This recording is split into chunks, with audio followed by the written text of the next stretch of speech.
Boris Johnson is facing calls to come clean about how his Caribbean holiday over the New Year was paid for. The Prime Minister visited St. Vincent and the Grenadines with girlfriend Carrie Symonds between Boxing Day and January 5, 2020.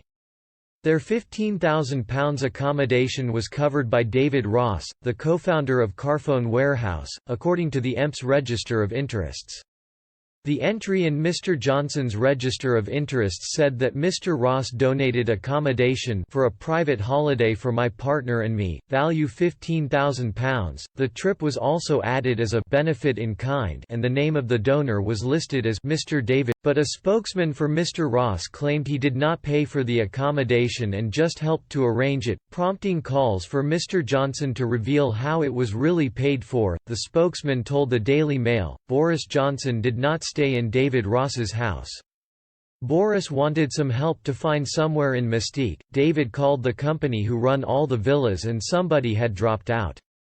So Boris got the use of a villa that was worth £15,000, but David Ross did not pay any monies whatsoever for this. The spokesman also called Mr. Johnson's declaration a mistake. He added Mr. Ross had not put his hand in his pocket whatsoever and can obviously prove that. He most definitely did not pay anything and it was not his house. It was a house that was rented but the people could not turn up, so Boris Johnson got the use of it. The Daily Mail added Mr. Ross had other guests staying at his house on the island during Mr. Johnson's trip. Labour's shadow minister for the Cabinet Office, John Trickett, said Mr. Johnson must come clean about where the money came from. He said Parliament's standards watchdog should step in if he does not.